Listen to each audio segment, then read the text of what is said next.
Welcome to our first show. This is episode one. I am Frank McFarland. This is something that we've been talking about for a long time, and we're finally doing it. I am here with the King, Brian King, with over 20 years of law office management experience, growing one of the fastest growing firms in the Carolinas. Brian, why don't you take just a second to introduce yourself and tell us a little bit about King Law too? Thanks, Frank. Really excited about this. We've been talking about it for a long time. It's what we do every day, but I wanted to really kind of open that up and let others get a little peek behind the curtain on exactly what we do as we open up a new office, as we take offices where they are, and really pumped up with a format that we've come up here, and I think it'll be a lot of fun. And we're going to really try to take everybody from step one all the way through what we really will believe to be some successful law offices for us. Well, I think with you saying that, I go ahead and start and give a little bit of a lead in terms of what we're really looking to do. But really, we have two markets, probably, well, two of the three largest markets that we have in North Carolina, which are Charlotte and Asheville, that we have either recently moved into or have had a presence, but not been as successful as we've been in other markets. So our idea was basically just to take those, make them a focus for the next 90 days or so, and kind of give you a little bit of feedback about how that's going as we meet up every week to see what kind of progression we're making in terms of Asheville and Charlotte, and how those fit into what King Law does and what our model is. Brian, tell me just talk through a little bit about what that model is, what our office breakdown is, and how Charlotte and Asheville both fit into that bigger scheme. Well, thanks, Frank. And if you guys know Frank McFarland, he is a competitor. He's an awesome coach. He's been with us for years and is a partner at our firm. And really, he's always kind of nipping at me about all these different ideas. And I think what we're trying to do is to take some of the ideas that we have. We're pretty like-minded on some of our basics, but we do have some differences. I think it'll be really interesting to see how that develops. King Law Offices started in 2002. It started as a one-room law firm above a bar in Rutherfordton, North Carolina, population about 1,500. Over the last 20 years, we have grown that into 16 different locations across Western North Carolina and upstate South Carolina. We have 33, 34 attorneys working for us, be 40 by the end of this year. And we have about 70 employees, full-time and part-time, working in those offices, at home, on-site, off-site. These last 2 years have been particularly challenging. It's been during the COVID times, looking back over this amount, and it really was a time of original concern and then a lot of growth. One of the things over the last 20 years that we have done, and really what we're good at, is our motto of being small towns, big relationships. That's been our motto for years. And what we've noticed is we want to jump into two of our largest markets and really give it a whirl, see what we can do and see how we can grow those. So we kind of drew straws before we got started here, and took two of our biggest cities, maybe part of the challenge that you see in the headlines of Asheville and Charlotte. So I got Asheville, and I'm super pumped about it. Asheville's an awesome town, a changing town, a growing dynamic. If you're listening to this and you're not familiar with Asheville, North Carolina, perhaps you're familiar with San Antonio or some of the cities around the U.S. that are a little bit more of a liberal town, that have a little bit more of excitement and kind of a different dynamic, and that's what Asheville is. You get the Keep Asheville Weird T-shirts around. It's also a developing center. It's a primarily a tourist location. I'm really pumped up about it. So Frank ended up with Charlotte, so let me pass it back to you. Tell us a little bit about Charlotte. Yeah, this, kind of all things considered, we are very much the big fish in a lot of the areas and offices that we're in. A lot of smaller towns really had success, like Brian mentioned. Um, that's not the case at all at this point in Asheville or Charlotte. We're very much starting on the bottom floor, and we don't really know how this is going to look. We haven't had a lot of discussions about how this is going to go, how are we going to push forward, but we do have a lot of strategies that we've learned, and different styles that we're going to take to look at those parts to see what might be successful and what might not be successful, depending on where we are at and how big of the city and how big of the market it is might affect that, which is obviously much different from what traditionally you might think. In Charlotte, Brian touched on how many employees and how many office locations and a lot of that we have. In both Charlotte and Asheville, we have a total of one full-time person in both offices right now. It's one standalone attorney that is doing mostly contingency-based work in our Charlotte office, personal injury work, and in which is very much different from the rest of our general model. And in our Asheville office, we have one, what we call case manager, or paralegal, legal assistant that is taking that office role in terms of the daily there. So two very different current setups, very different perspectives on both. We'll dive into those details a little bit more later on, but we wanted to take a little bit of time to just talk through the rules, which I will warn you, we have done no pre-gaming in terms of what those rules are, what might be our baselines. How are we even going to tell who wins this? I know that I will win. I just don't know how exactly we're going to get there before and what metrics we're going to be using for that. Like I said, we haven't talked about that at all yet, but we're going to try to dive into that and see some things that we think might be interesting for you to hear about in terms of what we look for in terms of successful offices and then growing offices too. Yeah, I think that's exactly right. And except for the part about you winning, that's not going to happen, young Padawan.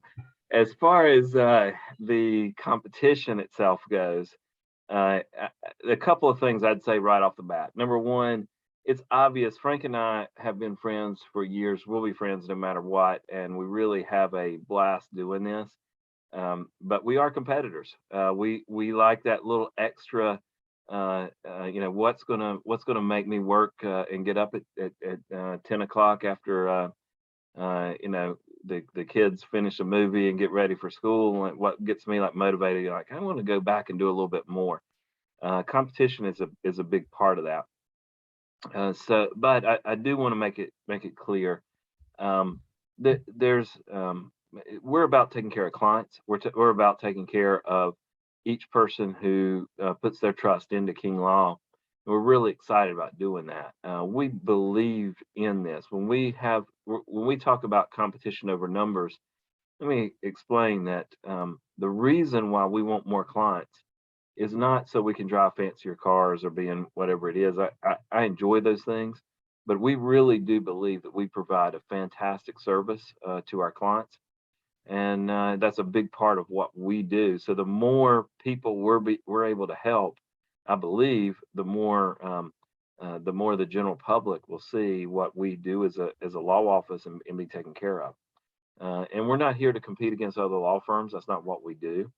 There's some awesome law firms, especially in Charlotte and Asheville, that we are super proud of, that we would support, that we would endorse and send clients to. There's room for all of us. The legal services is about 10 to 15% actually get good attorneys and get things taken care of. The other 85% are either trying to do it themselves, they don't need to be doing it themselves, or they're dealing with law firms that really aren't prepared to be able to take care of their clients. So when we talk about our competition, I just want to make it clear from the outset that we're not trying to hawk some kind of bad goods. we're here to help clients, and we're able to do that. But the way we're able to do that is through our numbers. And I don't know if you've pulled up our KPI numbers. I'm guessing you did, just looking at what you're doing over there, Frank. So why don't you talk about the numbers that we consider the health of King Law? Well, I'm glad you mentioned that first because I think that's one of the ideas that I had in terms of what kind of objectives we should put on this. It's not crystal clear that, I'm not going to say that these two directly link together, but the closest thing that we have to determining how well we are doing our job and how well we're representing our clients is through our online reviews. I think that's a good place to start in terms of an objective for this competition. Is where do we fit? Where do we fit in terms of those Google reviews? I know you will. I don't know exactly how we can plan that out. We do have. I think I just saw there's 37 reviews in the Asheville office, and we have a grand total of 0 in our Charlotte office. So actually, I think we have one. I think I left a review for our Charlotte office this morning, so we no longer had 0. But we have that is, I think, one good measurable that we could use for the next 90 days to see where we get, and it's one that I think directly relates to how well you are communicating with clients, how well that relationship is translating into the cases that we have and getting through those work. And then it's also one that by simply working harder, you can get more reviews. And we'll talk more about that when we get there, I'm sure. But one of the biggest ways to get more reviews is to work harder and work through those and communicate with clients that you have had a good relationship with that are closed out, and trying to take that extra time to do those things. So I think that makes sense in terms of one of those standards for us to judge the next 90 days by seems to be reviews. And maybe more specific, we could just make it Google reviews, which is kind of the lifeblood of what we try to do in terms of our reviews. I agree. One of the things that if you're listening to this, you may not be familiar with is that Google reviews are per location. Even if you run a McDonald's, McDonald's itself doesn't have a 5-star rating for Google. Every individual McDonald's restaurant has a review under Google. And even though overall we're a small fry in terms of not just the legal community, but the community as a whole, we still have, I believe, 16 different locations, and each one of them has a different review.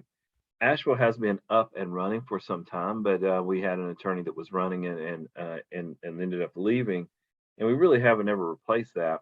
So, but she was good at doing reviews. I'll do a little shout out to Liz Thiem and the work that she did when she was with our firm, and that's probably where some of those 37 reviews come from. I don't know how many of those might be a 1-star review.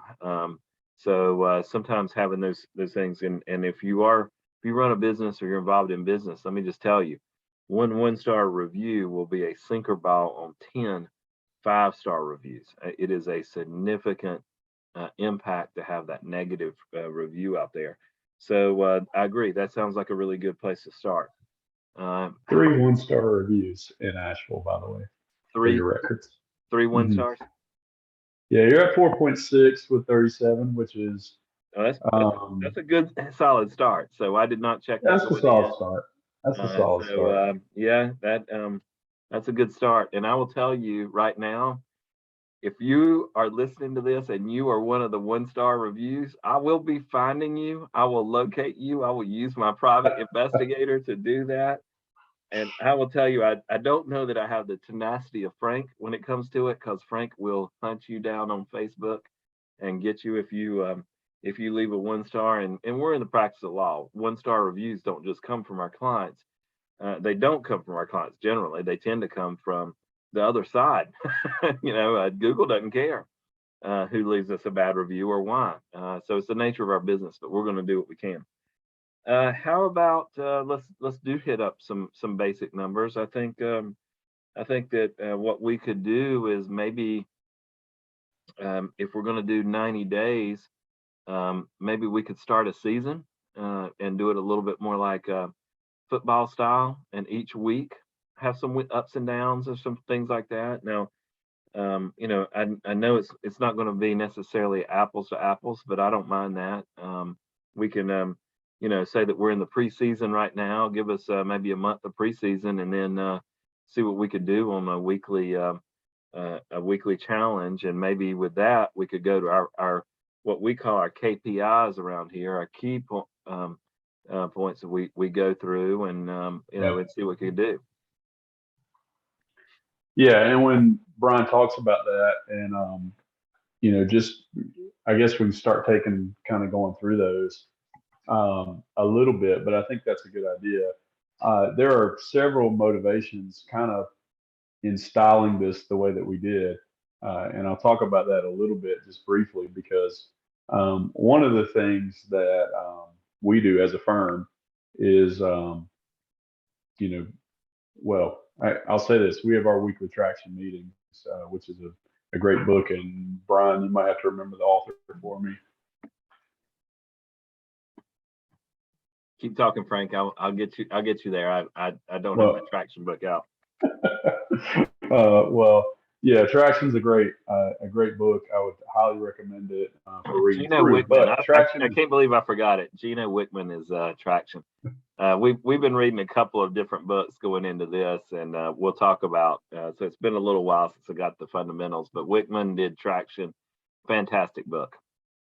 But yeah, Traction has us thinking and has us often thinking in quarters anyway, which is a big part. That's why 90 days comes up. When you think through, when we've already been operating on what are our rocks to get through for this quarter, these are two big ones, and we're kind of taking that on individually to see what we can do to work through that. But the other part is this dumb kind of partly trash TV documentary series where they stick these billionaires, undercover billionaire, where they stick these billionaires in random cities with nothing but a truck and a cell phone, and they give them 90 days to try to make $1 million company. That is sort of an inspiration for this too. We are starting from scratch here in terms of these offices.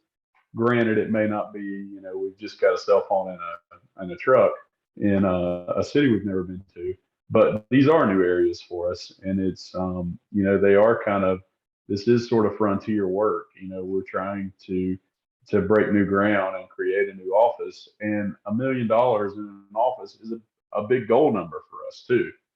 So if we can turn Asheville and Charlotte into these $1 million annual type offices, that's really what we want to be. Maybe even bigger at some point, because of the size of the market. But I think for a 90-day period, getting us on the track to that, I think is a large part of that. And I know we're a little bit off track here in terms of our KPIs, but one of the big ones, the first start of that funnel in terms of getting these cases in is leads. And for us, there's a huge value in leads, and we know about what percentage of those leads are going to turn into clients and about how many leads we need in order to create, a dollar or the dollar number that we want to in a situation like this. So leads is a great place to start. I don't have the current numbers on Charlotte and Asheville in terms of our leads, but that's the top of the funnel. That's where the rest of everything happens for us. And it's the same way in a lot of different businesses. That's not exclusive to the legal market, but any kind of sales related job at all. And I know I just said a dirty word when it comes to the legal world to say sales, but that is a big part of what we're doing is sales. I mean, we have sales leads, we have sales calls. All those are a part of growing a business. Now, at the end of the day, what kind of legal service we're providing after is what's going to keep them coming back to us. But this is sales. And when it comes to sales, leads are the most important thing. And in order to get more leads, you're going to need more foot traffic, or you're going to need to be doing something there. And our resources and our energy are going to have to go into building some of these leads up in both of these offices. There's a lot of different ways to do that, but I think that's another good metric in terms of us for our objectives for the challenge. Yes, for sure. Leads are defined by someone who's identified as having a legal need and that we have some way to contact them. So if we have an email address, we have a name, then they become a lead. And we have an unusual kind of business compared to some. We need a lot of leads because if we were running a department store here in the South, that might be Belk department store. Every person that walked in, I know Belk because that's where I worked for years before law school and during law school. And when somebody walks in the door, you want them to be a customer. I mean, that's just by nature. You want to sell them as much as you can while they're there. And you want to do it in a way that they're going to keep coming back. Well, in law, a lot of our leads are going to be cases that we don't want. We may not be able to help them out, maybe some other things. So, 100% conversion rate, if you are familiar with what you were talking about, the sales funnel, is not necessarily the same. However, it is the same that we need as many leads as possible so we can have those things to make decisions. So from leads, we then determine, I think, appointment sets and how many of them show. And I think it's really important to have both of those numbers there because we want to set appointments in our offices, but we also want them to show. And that there's some things that we can do to influence that. We tend to set appointments, around the 60 to 75% of the leads we identify, and we tend to have 85% or higher show. Those are sort of over 20 years of doing this. We know that those are what we would look at. Of course, for this competition, we'd like for that to be as high as possible, and that gives us an opportunity to kind of look back and forth and compare a little bit of apples to oranges if that's what it takes. Yeah, and just so we're going to talk a little bit about where we are now in terms of these offices, but in both of these offices, we're looking at our general numbers, our framework numbers that encompass the rest of the firm. They don't really apply to Charlotte and Asheville right now, and we don't really know why.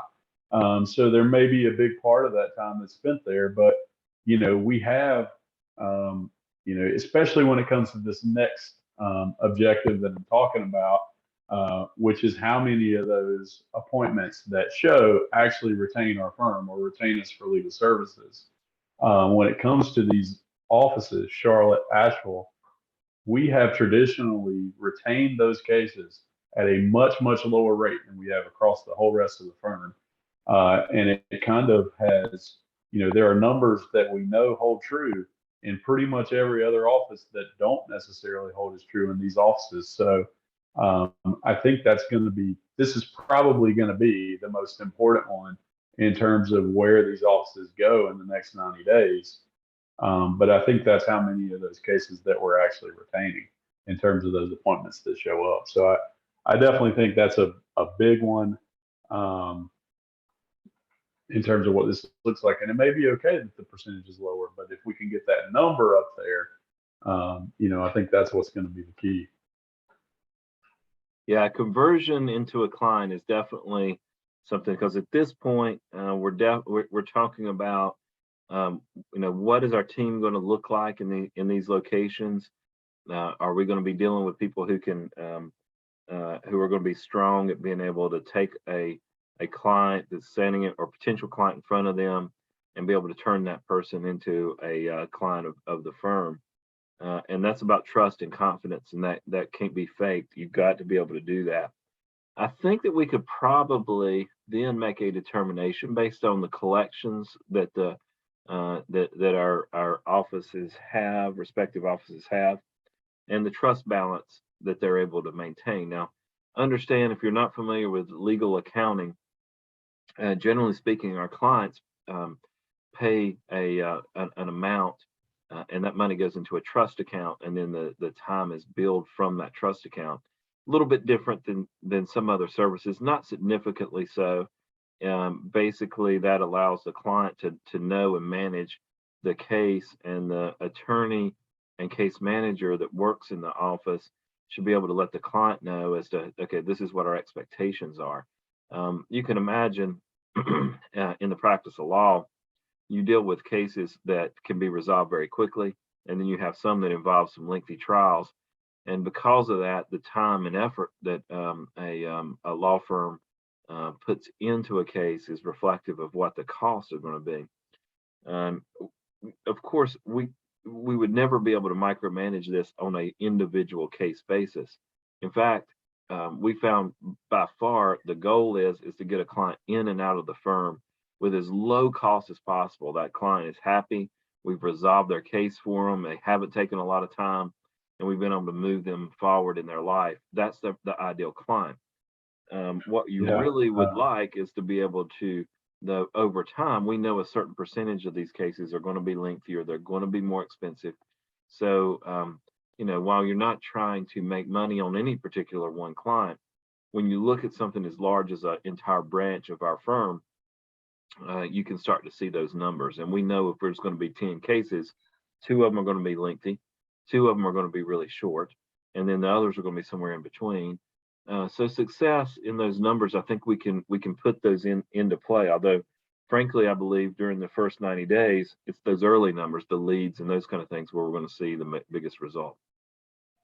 Yeah. And I think you touched on something that's a good point. And I'm not sure how relevant it is to the competition itself, but it's definitely extremely relevant to the way that we have found that our law office runs most effectively. I think there's this bad reputation for lawyers that, especially hourly billing lawyers, that you're going to stretch this case out to try to milk me for as much money as possible. The longer this case goes, the more money the attorney's going to make. What we found traditionally on our cases is exactly the opposite from that. We don't make money on cases.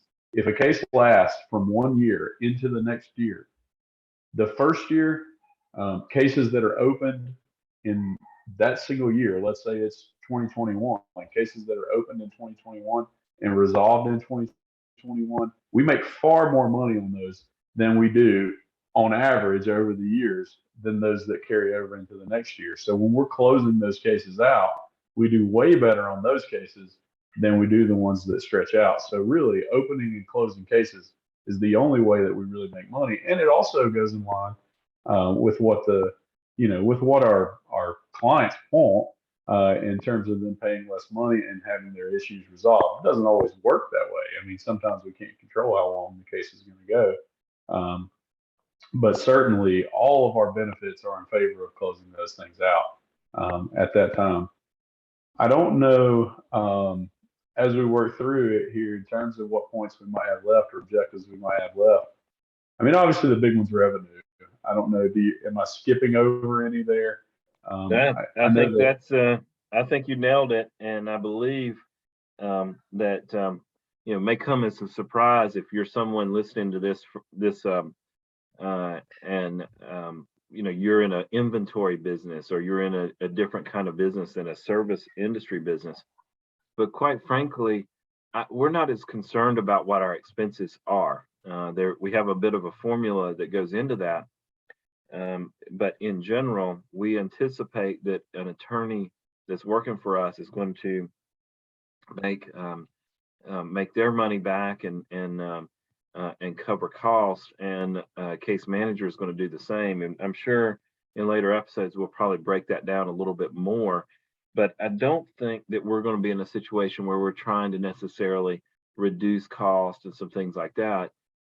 What we really want to do is to put together these strong teams to gain these grounds. Because if we can get that, we're willing to move those cases forward in order to make that happen. Obviously, in a longer term, we want to see, how this affects our overall budget.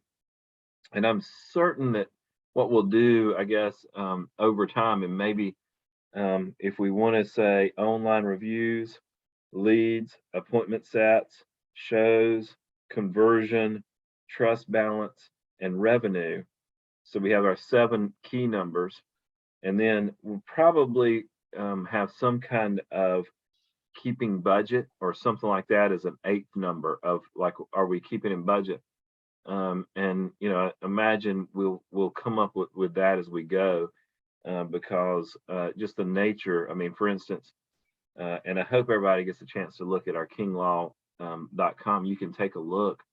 The Charlotte office is downtown. I mean, it's a fantastic office. You look out the glass windows, and Frank will, I'm sure, talk about this, and you're going to see the Spectrum Center. You're going to see where the Epicenter used to be. You're going to see the downtown area. I mean, it's a beautiful area. The Asheville office is tucked away, not within about a half mile of the Biltmore Estate property in a very high upper end type area, not in the downtown area. There's going to be a lot of differences that you're going to see expense wise and otherwise. And maybe in our next one, we're going to talk a little bit about what we have and go there. But I think that puts a pretty good number to it, and we can as we get a bit closer, we can figure out ways to make it a little bit more competitive. But those 8 numbers I think would be a great way to review. Yeah, and I think we can do that pretty quickly each week to just run through and then see.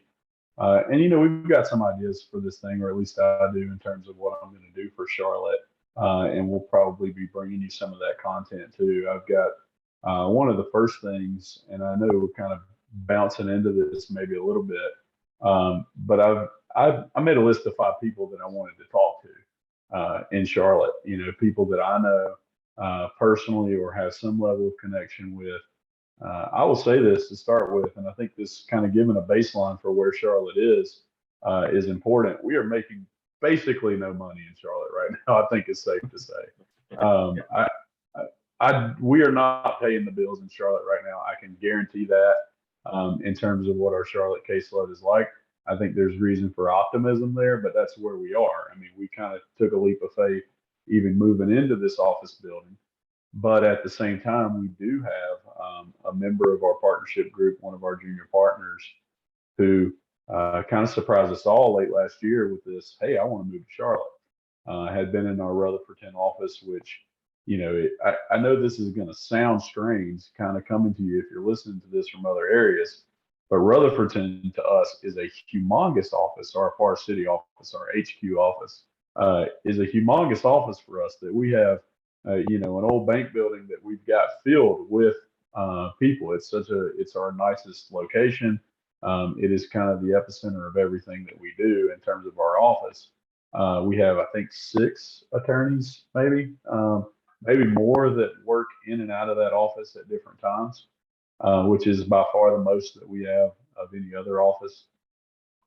But moving from that office to Charlotte kind of took us all by surprise.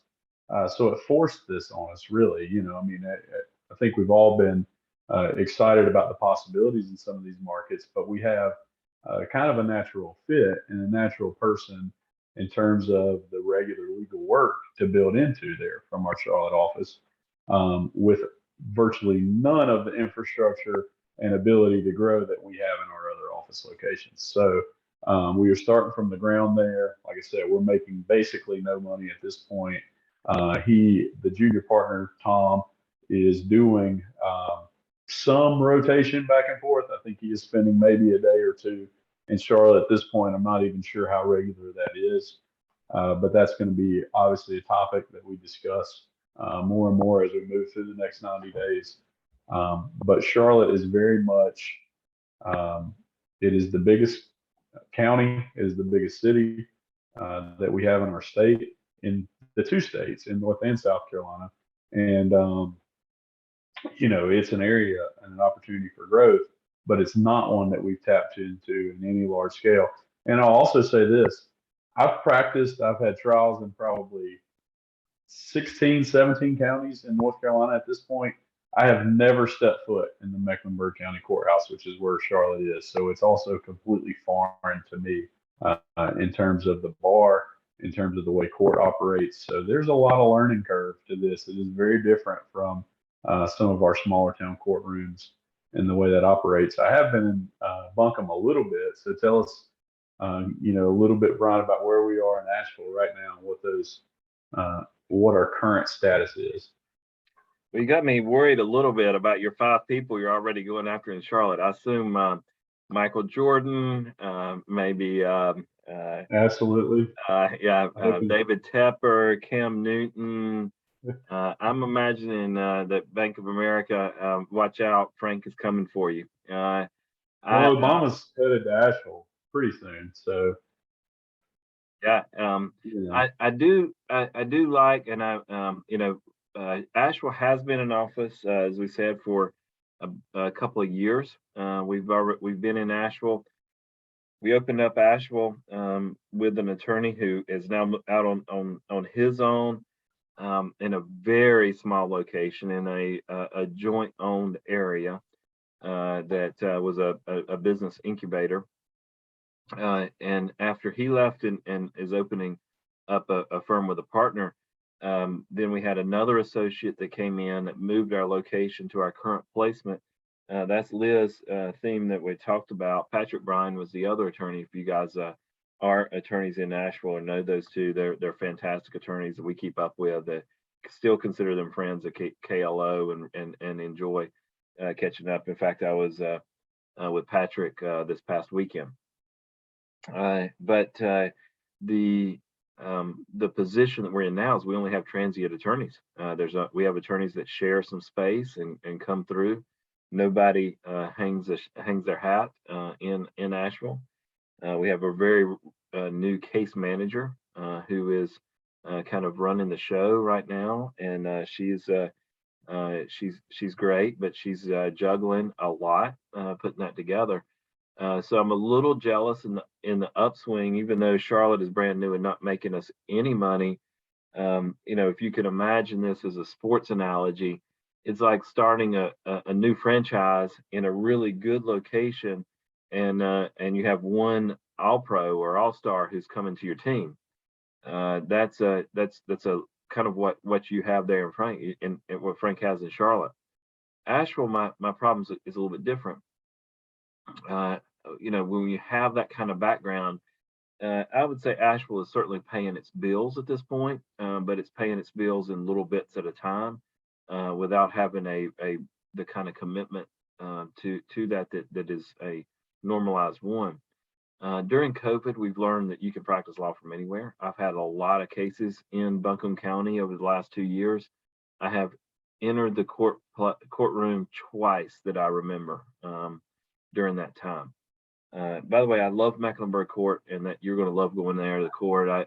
The last 5 years I've done I've moderated a CLE with judges there. They have fantastic judges. You're going to love everything about that Mecklenburg courthouse, and I do love everything about the Asheville courthouse. It's just they have been closed down to a large extent. So just because of the nature of what's going on, along with everybody. But because of that, I think my challenge is going to be I gotta do some team building. I'm gonna have to put together a strong team to be able to get to this. My preseason is going to be looking for a mix of young people eager to go, and if I can, try to find somebody to match your Tom, your All Pro that's coming there, who, while he knows the courtroom, it's going to be new place for him. I don't know how much time he spent in any kind of courtroom there. I'm guessing virtually none. So those are sort of the challenges that we've got, and perhaps maybe in our next show we can spend a little bit more time on the analysis of where we are, and then I would love for us to talk about where we want to go, because that's where it really gets my juices flowing. I get really excited and saying, yeah, I want to see that end result. I want to see what a functioning firm looks like, and we know that from some of the places that you've talked about, and quite frankly, we'll reach those goals. Yeah, I do appreciate you going ahead and conceding the competition to me, on those grounds. But I think that you're probably, in terms of some of those things going on, there's some truth to it. I think where we're at in Charlotte is more franchise team based. Where we're at in Nashville is not necessarily a 2-14 team either, though. I think that what we've had is we've had people who have had enormous success, the people that you mentioned, frankly. But I think our challenges have been different there. We may have the same type challenges in Charlotte too. But turnover's been our biggest obstacle in Asheville so far. I know that you've taken plenty of cases in Asheville, so have I. over the years. We've both made our trips up there and dealt with the family court, and um, we have some attorneys who we have probably a lot of attorneys in a circle around that spend some time in Asheville. Just very few who are willing to provide that kind of daily, daily reputation, daily, attentiveness to what's going on, taking consults, those parts. So I think working through that will certainly serve as a different challenge, but I think there's promise in both. So if we can figure out how to get through this, and I think going through it, we'll give a pretty good look into the things that we think are important. I don't know how many, people that run law firms that might listen to this, but as we're going through these type of points and things we find important, that literally is the way we spend our weeks every week. We look at these numbers, kind of office wide. Maybe we spend too much time in them, but we want to talk about those things. We want to go through that. We want to have that perspective on it because it allows us to know what things we're doing right and when we need to make changes. And one of the things that we have known now for some period of time is that there's things that are not going right in these two specific locations that we need to adjust. So trying to figure out those numbers and make those numbers work for both of these offices is a real key for us in 2022 overall, and then certainly for the next 90 days as we go through this challenge. I do want to take just 1 second. I'm going to hit you. I did a little bit of preparation on the front end of this. I do want to let you know kind of what my thoughts are just quickly on what my next steps look like and where we're going to start in terms of this next time. And if I can find it, I think I might have lost my document here, but I would just go off the cuff on that a little bit. I don't think I need it.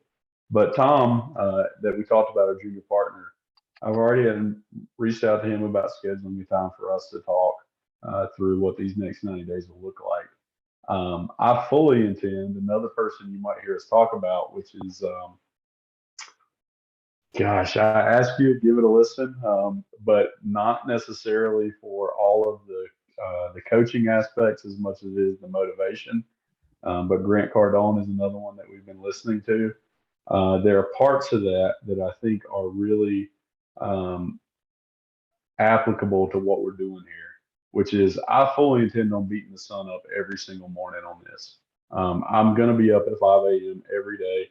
I'm going to be sending messages. I'm going to be talking to people. I'm going to be trying to do this in addition to what my normal day looks like. So figuring out a way to get some extra time in the day, I think, is where I'm hoping to get a little success.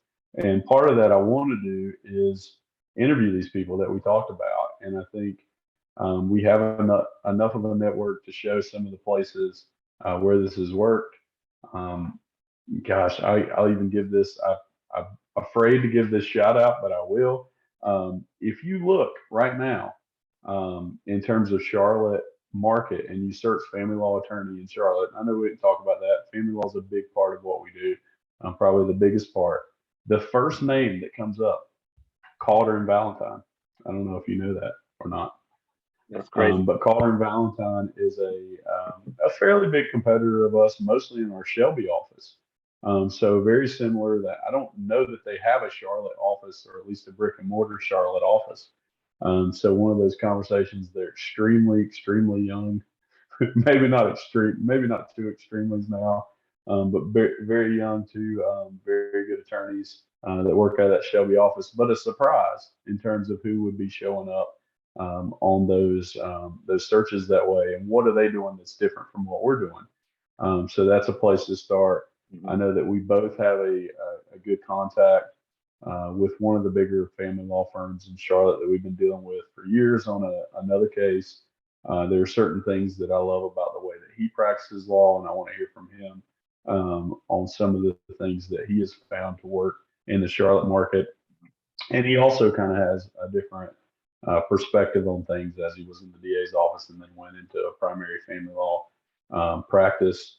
I got a couple more on the list, but we'll save some of those surprises, and I'll see if we can't get some content from these interviews for future episodes, because I think, as we build through this, I think it's applicable no matter where you are, no matter what state you're in, probably no matter what country you're in. I think a lot of these things work the same way, and it's not that we're perfect at it.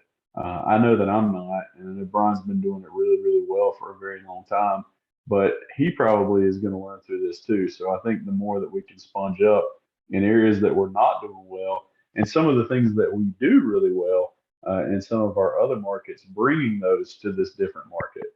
So I'm really excited about the challenges. I'm really excited about what the next steps look like. But that's just a little bit of what I think my next week will look like. And I know this: if your goal is 1 million, this is another grant card on tip, and this is also the way that I'm going to approach it. If our goal is to make $1 million in the next year in Charlotte, I have to think about it like, what kind of decisions can we make to get to 10 million in that Charlotte office? I think that part is completely accurate. You have to make decisions to scale, or you're never going to get there. So I think we have to think through it that way. And so I'll tell you this right now, Brian. For the next 90 days, my goal is to make a $10 million company out of Charlotte, out of our Charlotte office, standing alone. And if I swing for that moon and I fall somewhere in that stars, it's definitely going to be over 1 million. So I just want you to be aware of that, so you know where you have to get with Asheville by the end of this thing. Yeah, I was thinking 1.5 million for that Asheville office now. Appreciate you going first on that. So $15 million firm. Yeah, that really is. It's exciting. I don't know that I'm going to get up at 5 a.m. every morning to compete with you, but I can tell you right now, you've got little kids and I've got teenagers. So I have a strong feeling that while you are dealing with issues, I'm just going to be plowing right through to make sure that those things are taken care of. Asheville has some great competition as well. Some fantastic attorneys that know what they're doing. But I have access very close in my Hendersonville office and the Marion office that you put together, Frank. That I've got good backup help right, just down the mountain on both sides of Asheville, there's some strength that I have and some call-in power that I've got to be able, within 30 minutes, I can call 4 or 5 attorneys to be there. And I think that that's something that I see as being a strength. And there is some competitor analysis that I want to have. There's a lot of Asheville attorneys that practice law and then they like to hit the trail. They're very work-life balanced, and they're not interested in growing any bigger and those things. And that's I'm going to be putting some calls in to those guys to see if any of those attorneys might be interested in joining us, or at least give me good information on that. And then to be able to say, like, look, here's what we're looking for in terms of a practice. Asheville is one of the most desirable cities to live in the world. It often makes those lists. Charlotte is usually not far removed from that, but Asheville is it's a beautiful location. The Obamas vacation there. It's really a nice community, and I think I have some good sales techniques to get the people part of what it is together. It's not a big town. I think that people assume that it's bigger than what it is. It is smaller than Concord, North Carolina. It's smaller than some of the areas. If you're looking on a map at North Carolina, it's not as large as Durham and even Chapel Hill and places like that. But its location is good. It's got a good wealth factor that's there. I believe that it's going to have some good opportunities for us. So I do believe there's some things I can do to grow.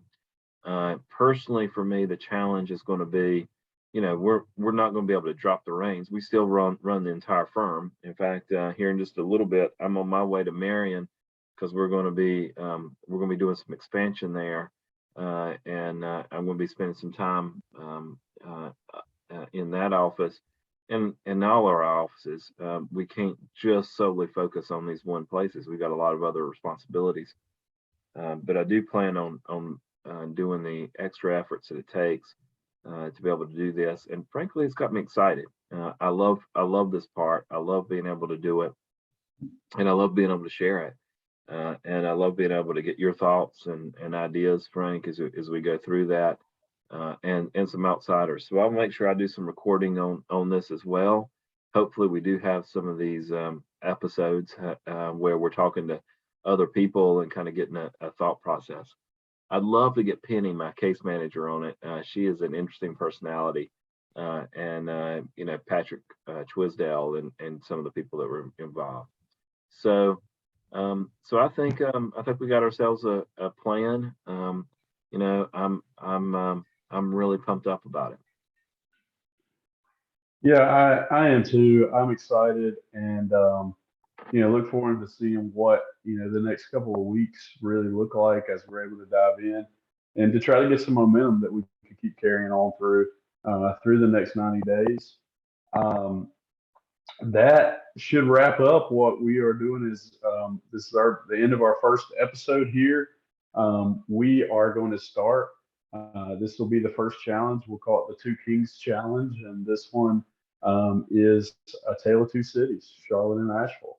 So we'll see how things end up playing out with that over the next 90 days and a couple months, and see where those objectives land us.